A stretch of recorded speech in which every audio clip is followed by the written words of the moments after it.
My name is Earl Willis Jr. Today is January the 3rd, 2018, and we're in Bowling Green, Kentucky at the Bob Kirby Library. Today I'm with Lewis Orange, and we're going to talk about his service in the Army. Mr. Orange, where and when were you born? I was born May the 2nd of 31 in Quality, Kentucky. Okay. So Quality, Kentucky, that's where I know where that's at. So that's pretty close to the Logan and Butler line, right? Yes, right on, might say right on the Butler and Logan County line. Okay. Did you have any parents or siblings, brothers, sisters, anybody that was served in the military? I had a brother that served in Vietnam, and I had a son that served in Germany. Okay. So when you were growing up, did you talk about the military any, or is it something you thought you'd like to do, or it didn't cross your mind, or? Yeah, I think, I think I grew up, wanting to be in the military. Okay. So that crossed your mind when you were growing up? Yes. So you how old were you when World War II was taking place? Like I would have been, I believe about 13 years old one day. early, like 14, 15. Yeah. So you grew up hearing that in the news and the paper and everything. Right. The people were pretty patriotic back in World War II, right? Yes. Mm-hmm. Okay. And so do you think that had a bearing on you being in the military? Yeah, I was just, well, I guess, kind of figured it was my duty to do it. Yeah. You just kind of like myself, just kind of a country boy. Right, Yeah. right. Grew up on a farm. Yeah. What were you doing before you entered the service? I was operating a bulldozer. Okay. Well, where were you working at? I was working for a company out of Logan County, but we worked all over. Okay. I worked all over Butler County and Logan County, and stripping coal, clearing land, or fixing building lots or whatever. Okay. Doing custom work. Okay. So you worked at all different places, kind of Yes. around a couple counties. Yes. Where did you learn how to operate a bulldozer? Well, I had a cousin was operating a dozer for this company, and he wanted me to come work with him, and I went to work, and that's where I started Okay. running the dozer. Did you catch on to it pretty easy? Yeah, Or? yeah, pretty good. Pretty Because I soon. always left fooling with machinery anyway. Yeah. You know. You probably growing up in the country, you probably drove tractors and Yes. stuff, didn't you? Mm-hmm, yes. And so how old were you then when you were doing that kind of work? I started 16 years old. 16 years old? Mhm. Okay. And so what branch of the military did you serve? It's the Army. The Army? Mm-hmm. Okay. Was there any reason why you chose that branch? Well, no, not really. I guess I just decided on joining the Army. That's all, Okay. I don't know for what reason, but I just chose the Army. Okay.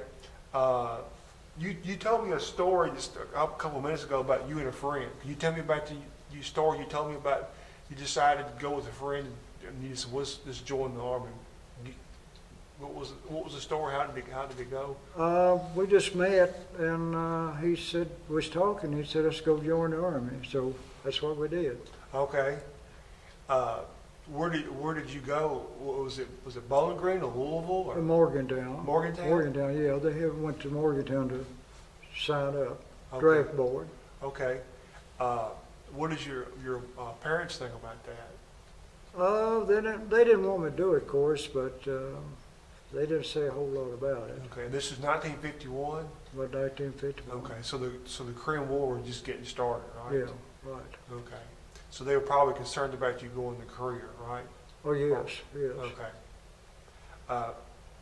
Did you know anybody else that was in the service when you joined? I didn't know him at the time, but as a boy in the county, it went the same time I did, and he and I wound up staying together in basic training, Okay. and then went overseas together. So he was from Butler County? Yeah, right. Okay.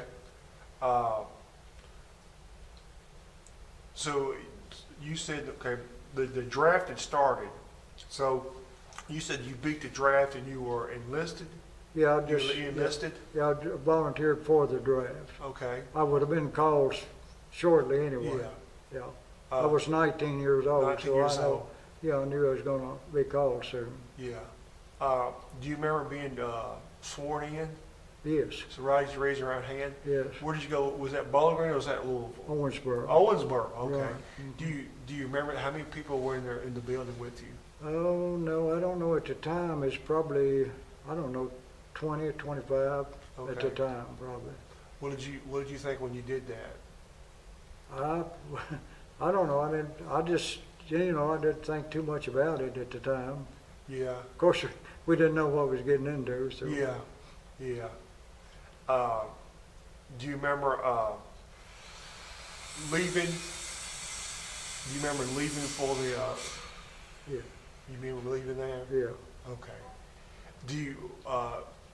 Did your mom or your dad take you there, or? Not at the time that I left. Well, they did go with me to Morgantown. That's where we caught the bus Okay. to leave out. Okay. So you left from Morgantown. Right. Okay. And where did you go from Morgantown? Went to Owensboro. Owensboro. Yeah. Okay. From Owensboro, where did you go from there? We got on a train there and went to Fort Meade, Maryland. Maryland. hmm Is that the first time you've been away from home? No, I've been off and on. I'd stayed away from home different times, working and all, Okay. So you're just a country boy, and you. That's the first time you've been away from home, right? Well, Yeah. yeah. Was that pretty exciting riding on a train? Yeah, in a way it was, yeah. Okay. So when you first got to boot camp or basic training, what were some of your first experiences you remember? Well, some of the first experience, I remember the sergeant and all hollering at you. Hollering, I hadn't changed, has it? Yeah, yeah, They were when you got there on the bus, they were ready to meet you, right? right. Yeah, they was there to meet us, yeah. Yeah. And that's where Fort Meade, Maryland is where we processed. We didn't take training there. We did got our uniforms and all. Haircuts and everything. And processed there. Yeah. So where did you do your training at? Your basic training at? Fort Belvoir, Virginia. Virginia. Mhm, Okay. yeah. Does anything stick out in your mind there? Yeah, running over the hills and all that basic training. Okay. What kind of weather was it? Do you remember what kind of weather it was? It was top of warm when we took basic. So we didn't take basic till about around the 15th of April, something like that. Okay. It's So pretty warm. it gets pretty warm in Yeah. Virginia, right? Pretty warm, yeah. Yeah. Does any of the instructors stand out in your mind? Oh, yes. We had a lieutenant was in basic training. He was a nice Joe. And we had one platoon sergeant, though, was pretty rough. Pretty rough? Yeah, yeah. Do you think he was looking out for you, or he just liked being? Oh, yeah, he was, he was getting you ready for what you're going to get into. Yeah. He might have been. Was he probably in combat in World War II? Yeah, he had already been to Korea and got wounded. Okay. Yeah, Okay. yeah. So he was trying to look out for you, right? Yeah, right. Yeah. Did you call home or anything during your basic training? No, no, I Okay. didn't call home. Did you ride home? Yes. Okay. Yeah. Did you ever get any letters back from your mom or your dad? Oh, yeah, Yeah. yeah. That was good, wasn't it? Yeah, it was. Was. It was good. How did you adapt to military life? Was it hard to get used to, or easy, or? No, not really. It wasn't too hard to get used to, because I was used to hard work on a farm and all, and running the dozer, and so that didn't bother me that bad. Yeah, you wasn't used to laying around and being soft, were you? No, no. Did you after you graduated from your basic training? What was your MOS, your specialized training? What was that? What was your job that you were going to train to do? Well, I took training 6 weeks in infantry, and I took 8 weeks in a combat engineer. Okay. and training. Okay. Can you maybe tell us what a combat engineer would do? We was more or less building bridges and, well, working on minefields and it just, different things. Okay.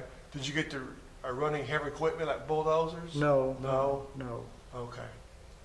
But it was kind of up your line of work, your alley, right? Right. Yeah. Did you enjoy it pretty well? Yeah, pretty good. Pretty good. If I knew what I know now, I could have enjoyed it better because, you're scared when you go in there because they're yelling and hollering at you Yeah. all the time, and so. Yeah. But if you knew what you're getting into, it could have been easier. Okay. And you were a combat engineer, and what was the other thing you said you were? Infantry. Infantry. Combat Okay. infantry, yeah, Okay. basically. So the weapon you were probably using, was it the M1 Garand? The M1 during all basic training. Okay. But Korea had a BAR. Oh, you were the bar? Yeah. BAR? Mm-hmm. So were you a bar man? Yeah, BAR. Okay. So did you have put it together, or did you actually shoot it? Yeah, we had to train to put them together. Okay. Yeah. We Okay. turned that into basic training. So that's kind of a historical weapon that was in World War II Yeah. a lot. Yeah, Browning automatic. Yeah. Yeah. It shot a big, was it 30-06? Yeah. Yeah, it was a Bad weapon. yeah, it was. Yeah. So when you went to Korea? I mean, did you go anywhere before Korea, or where did you go before Korea? No, I went straight to Korea after basic training. Okay. How did you find out about going to Korea? Did you find out? Did someone tell you, or Well, a when letter? we finished basic, they gave us our orders to where we was going. Okay. We had our orders when we got a 9-day land route, and then we had to go to Seattle, Washington. That's where we got on the boat to go. Went to Japan and then to Korea. Okay. What does your family think about that? Oh, they were bothered because it's going into war. Yeah. They were bothered. Did you know anything about the climate or the people or anything in Korea? No. No, you just knew it was a lot of ways from quality, wasn't it? Right. Yeah. Yes, long Yeah. ways. How long did it take you to get there? It was 15 days on the ship going over, and then we went right straight through, got on the train, went right straight through Japan into Sasebo, Japan. From Sasebo, we got on a Japanese boat, and overnight we landed in Busan, Korea. Okay. Now what time of year did you get to Korea? It was 1st of September, right at 1st September, something like that. Was it cool or was it warm or It's done begin to get cold. Cold. Raining a lot. raining? Yeah. Yeah. Yeah. And this library is named after Bob Kirby. Oh, it is? And Bob Kirby was a sergeant in Korea. Oh, okay. So he's a Korean War veteran too. Oh, So I think okay. you'd like to talk to him. Yeah. So yeah, Okay. it was pretty neat. Mhm. So when you got to Korea, what was some of the first things that you were that stood out to you? First thing when we got to the 2nd Division headquarters, we had 7 days mountain climbing before we went on the front line, because it was all mountains. And we had to take full field packs, weapons and all, and we was on the mountain for 7 days before they put us on the front line. Okay, so when I think about Korea, I think about there's a lot of mountains. Oh, right? yes, big mountains. Yeah, and then, it's kind of sparse. There's not a lot of trees, is there?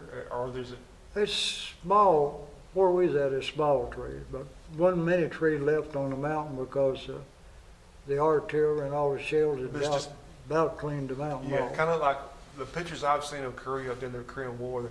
It kind of like the moon, Yeah, or whatever the moon would look like. It was just like a desert. It just Yeah. that's what Mr. Kirby was talking about. That the artillery and all the shells are just like flat and everything. yeah, they look more, a lot of it looked more like you took a bush hog and run over the, Just kind of yeah.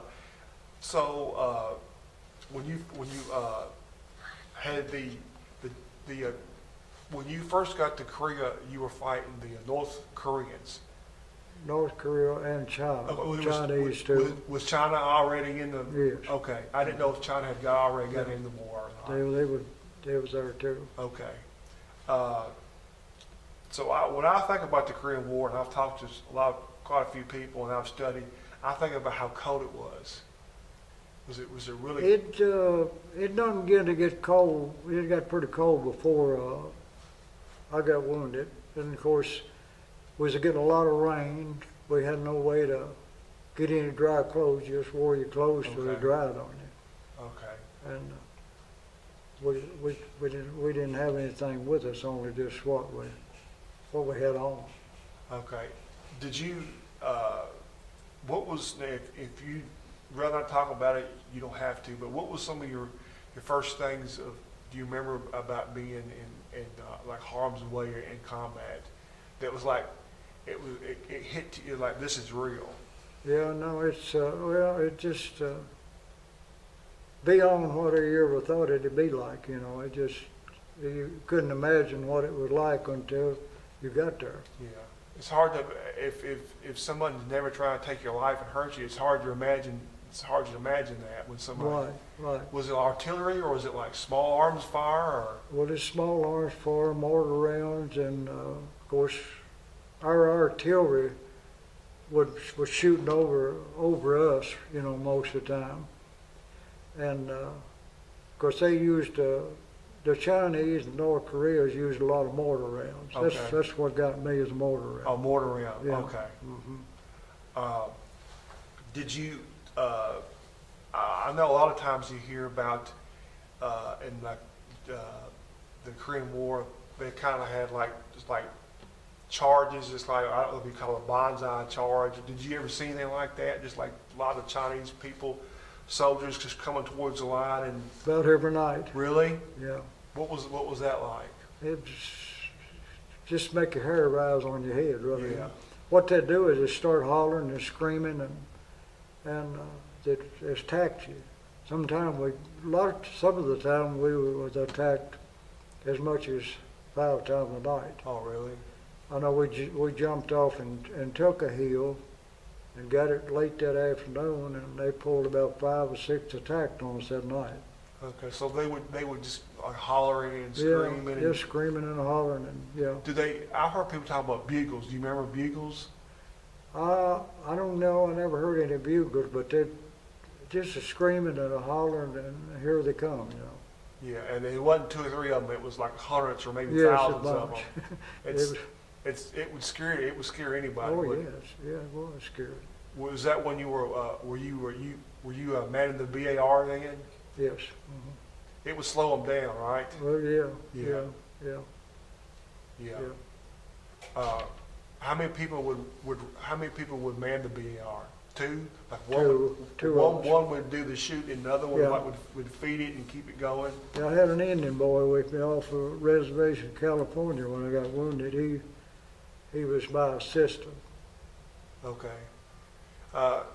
Do you, when the 30-06 is like a big high-powered rifle, do you go deaf or your ears ringing, or it didn't bother you, or just?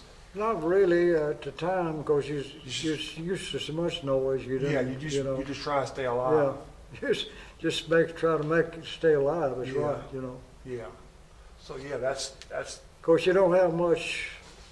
You don't have much hopes. After you're there for a while, you don't have much hopes that you're going to make it out of there. Okay. know. So sometimes you think, well, you just thought it's just a matter of time before you died. Well, yeah, right. You don't know. You know, it's just you never know. Your buddy gets shot beside of you, and you don't know if that next time's going to be you. You know. Yeah. So sometimes you had doubts about going back to quality, right? Oh yes, yes. Yeah. Well, that would be that's something a lot of people can't understand. So now, when somebody told me that I needed to talk to you, they said you were in the Battle of Pork Chop Hill, or was it Heartbreak Ridge? Or Heartbreak Ridge. Okay, they said Pork Chop Hill, but Yeah. it was Heartbreak Ridge. Heartbreak Ridge. Yeah. Can you tell the people maybe about Heartbreak Ridge and maybe explain a little bit about it? Well, it just I don't know. It was it was an awful, it was a big mountain. It was a big mountain. We was, of course, up on top of the mountain, and they was on the next mountain from us, and it was just, you never know when they was gonna, well, we was right on the 38th parallel too, and they could cross over, but we couldn't go across. Okay. So we was just setting ducks over there, really. Yeah. So was it kind of like, I know sometimes they would, Chinese, you would take someone land and then they would take it and you would take it. It was just kind of Yeah. like back and forth. Yeah, you get maybe low in ammunition and everything, and low in manpower too, because so many people didn't make it over there, you know. Yeah. And then you'd have to push back and then reinforce and go back again, you know. It just back and forth, really. Yeah, and you're talking about fighting day and night, right? Yeah, right. Yeah.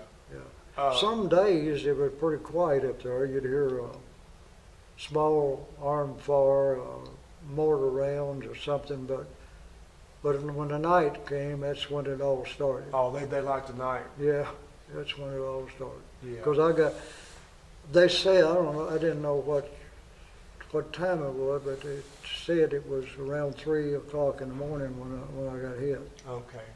So the first thing I noticed when I saw you is your Purple Heart hat. Would you mind talking? Do you remember about the day you were wounded in Korea? Yes, I remember it all.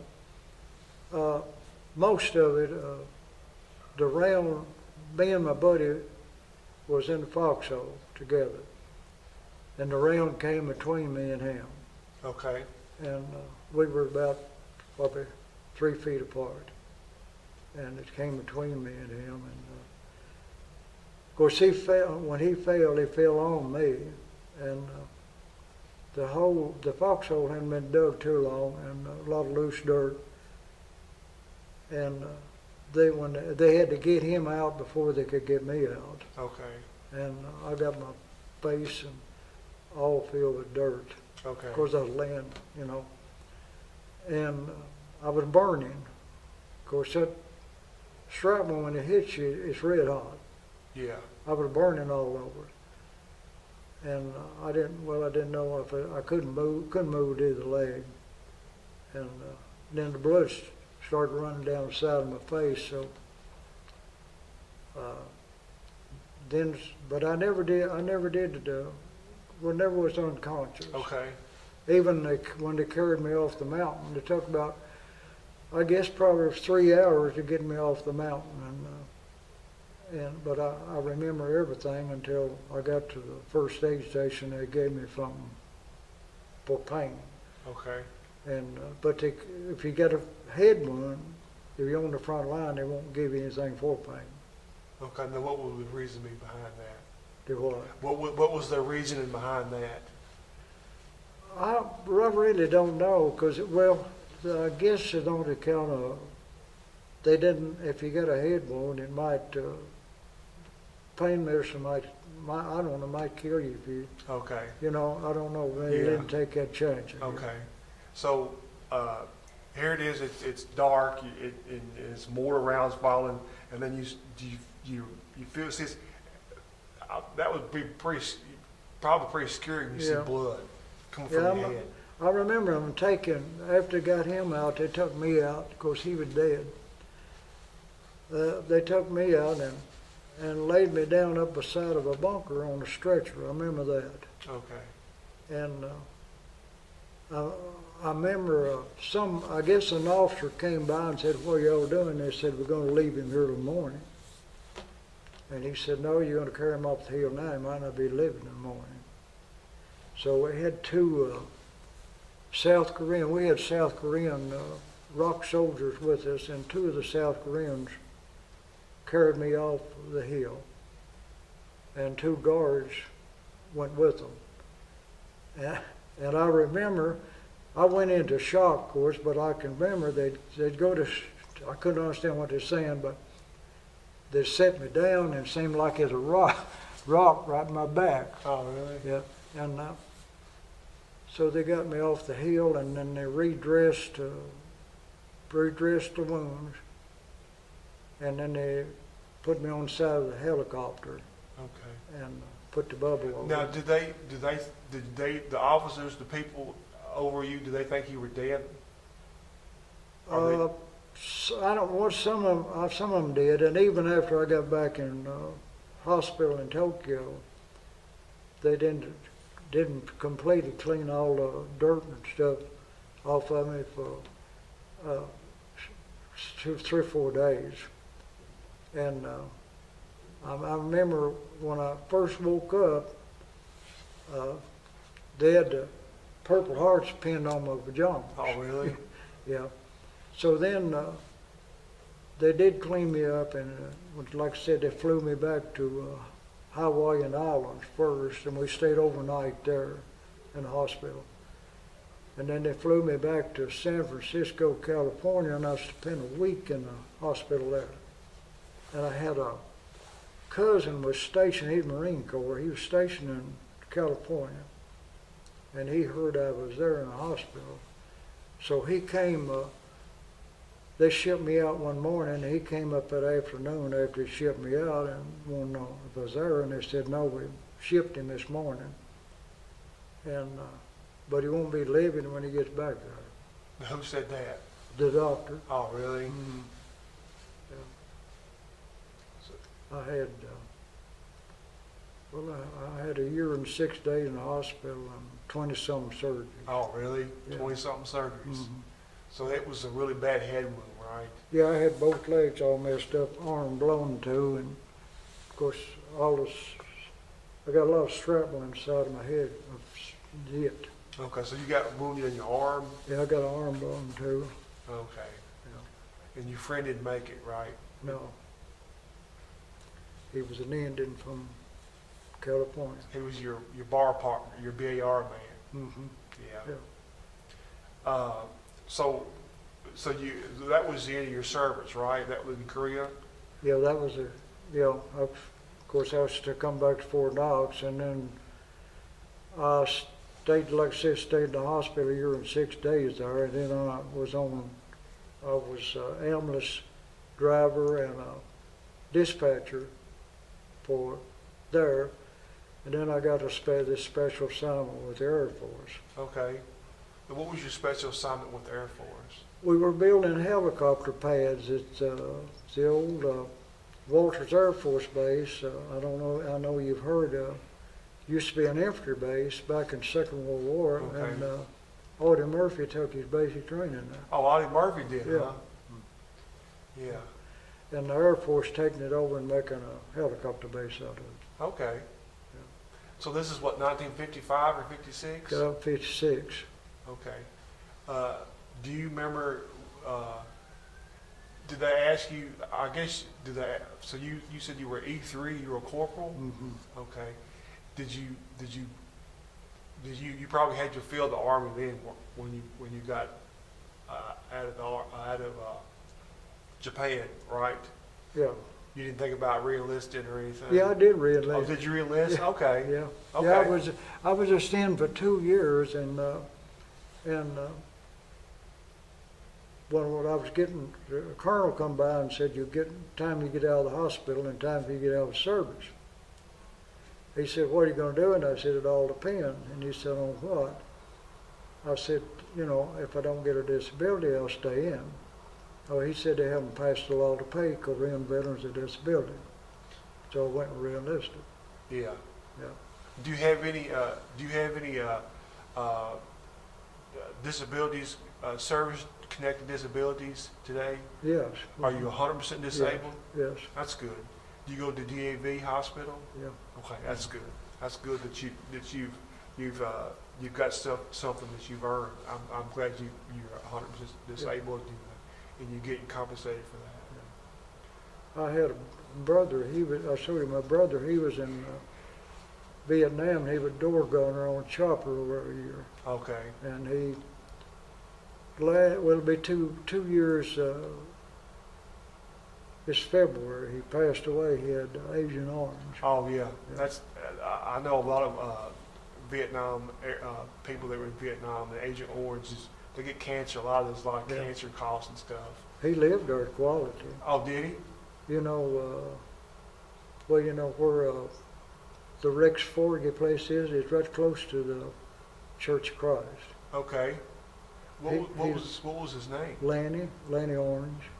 Okay. Well, I don't know if I recognize him or not, but he was right there in Quality. Where right? you when you leave the church going back towards the Quality, Okay. it's the first house on your right. Okay. Lanny. Okay. The Forgy place. Yeah. On the right hand Yeah. side. Okay. And his name was Lanny. Lanny. Mhm. Okay. So yeah, Agent Orange was really bad. Dude. Yeah. It's got a lot of people Yeah. with cancer. Yeah, he wound up with lung cancer and throat cancer. And Yeah. just, Yeah. So after you got out of the army, where did you go from there? Well, Did you use your GI Bill? I went to work for as a forest ranger. I worked as a forest ranger 20-some years. Oh, you did. Where did you work? Where was that at? Main office in Madisonville, but I had a supervisor over 6 counties. Okay. So you were supervisor over 6 counties. Yeah, unit ranger. Yeah. Okay. So you that was right up your alley, being outside. Yeah, Yeah. yeah, it was. You enjoy that? Yeah, I did enjoy it. Yeah. Yeah. Did a lot of hours, but I enjoyed it. Yeah. Yeah. That's good. So you probably retired from the state of Kentucky? Mhm, right, Yeah. yeah. Did you- Retired forestry. What counties did you work with? Worked Logan, Butler, Muhlenberg, Todd, Ohio, and McLean County. Okay. What kind of jobs did you do? What were some of your average everyday when you're a forest ranger? Well, our main job was fire control, Okay. and I did fly with a spotter plane quite a bit too, Okay. where we flew and spotted the fires. Okay. Did you get to run a bulldozer any? Yeah. Oh, Okay. yeah, So you yeah, got to run a yeah. bulldozer Oh, any? yeah. Yeah. Yeah, because I had, in the 6 counties, I had four dozers. Okay. Yeah. What year is this? This is probably what, 1960 or? I started in, let's see,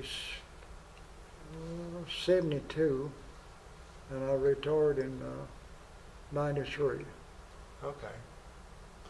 So when you retired, what did you do after you retired? You just, I haven't, I did work for the sheriff's department, or judge's office for 9 years after I retired from there. okay, were you a bailiff? No, I was a solid waste coordinator. Okay. What kind of things did you do as a solid waste coordinator? Just complaints, follow up complaints, and somebody threw stuff out on people, and Okay, solid I waste. worked inmates, Okay, clean up right of ways and things. okay.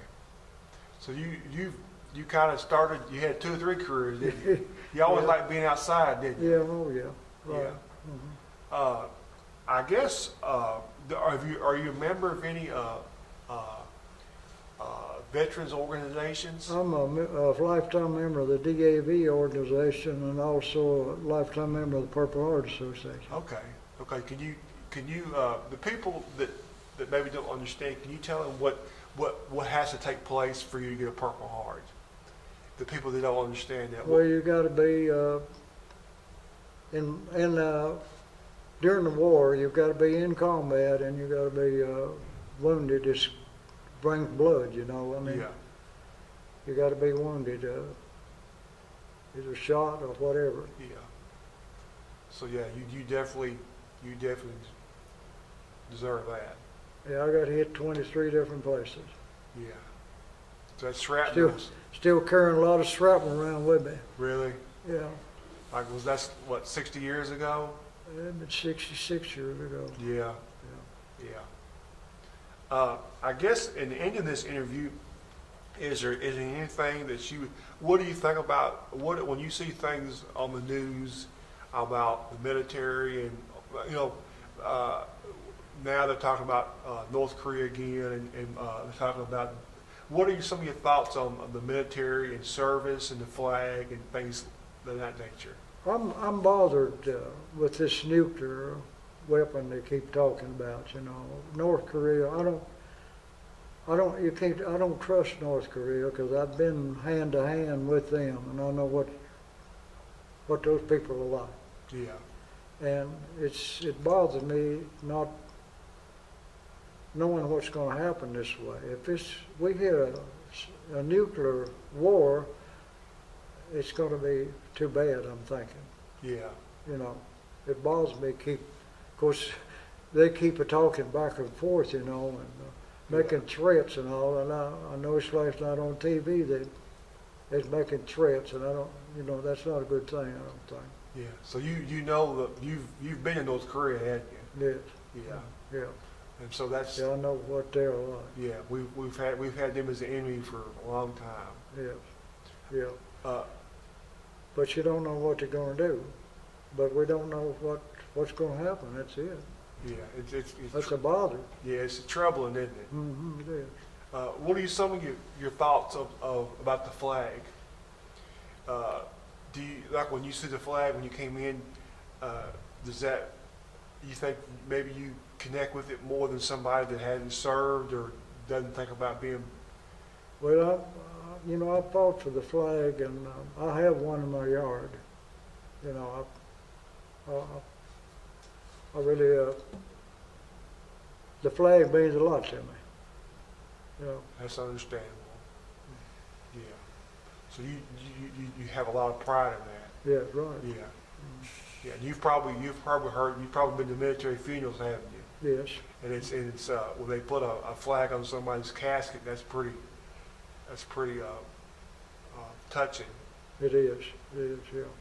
Yeah. And we were talking about my friend Boyd, and I was at his funeral, and he was that was Taps is probably one of the it makes you proud, but it makes you really sad too. It's kind of an eerie sound. Yeah, Boyd was wounded in, I don't know what, been in the 40s. Yeah. Yeah. I think it was 44, Yeah, I know. or 45. I think it was 45 in Belgium. I think he was shot in the shoulder, Yeah. and he couldn't use his arm too good. Yeah. Yeah, he was a good man. He had a brother there too, Is it Comp? Lee. Okay. Lee Fuller. Okay. He was in Germany. I think he stayed there 3 years during the war. Okay. Yeah. So but I just wanted to thank you for coming in, and it's been an honor. Okay. And what this program is about is sharing veteran stories. And when I'm gone and when you're gone, this interview will still be here, and that way that people will know what people of your generation and everything have done. Right. And so, There's one thing I'd like to add. Okay. This is something you don't never outlive because it bothers you.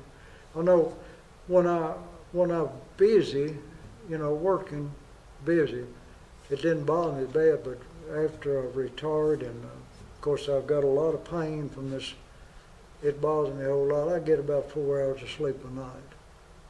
because of your wounds. Right. Yeah. Well, yeah. I hope people that watches that realizes that people like yourself have done a lot for our freedom, and maybe they can think different about when they look at the flag. It's not just another flag. It's what it represents. It represents people like yourself, and we're talking about my buddy Boyd and what they've done, and the reason why we live in a free country. But we got a lot of people. I've met a lot of people that appreciates what you've done. Yeah. Even small Yeah. small kids. Yeah. Yeah.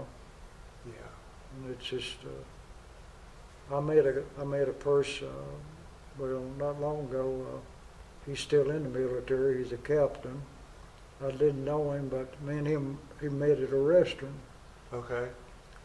And he had just came from Korea, and he was in the same division that I was. Of course, second division is still there. Okay. And he, of course, he was in on, that was May, I believe it was, and he said, I'm coming back in and Thanksgiving, and I'll get a hold of you. So he called me and we met again Thanksgiving. That's good. Yeah, Did you kind of feel like a bond, like a brotherhood with him? yeah, right, Yeah. yeah. Uh, All veterans, you know, all veterans most times stick together, you know. Yeah. You know, yeah. and I got a friend that I meet at the mall, and he got wounded in Korea long about the time I did. I didn't know him till about 4 or 5 years ago. But we meet pretty often and talk. That's good. You can talk. We can talk to each other because we know what's going on, Yeah, you understand. you know. Yeah, right. Well, oh, if you ever need to talk, or you need help, I'll be glad to help you Okay, out. okay, appreciate it, Yeah. appreciate So, it. is there anything else that you'd like to get off your mind or talk about, or? I guess that's about it. Of course, like I said, I'm having a lot of problem. I have a lot of problem with this hand and arm. You know, it's of course this arm was blown in two, Yeah. and then I got a lot of shrapnel on the side of my face, and they had to go. They didn't think he's going to get it out, but they had to go about 1.5 inches or 2 inches back in my head and get a piece of shrapnel out. Yeah. It wouldn't heal. So finally got it out. So yeah, I'm just really honored to sit here and talk to you, and I've been looking forward to talking to you. Okay, enjoyed it. Yeah, and maybe you can. You have grandkids?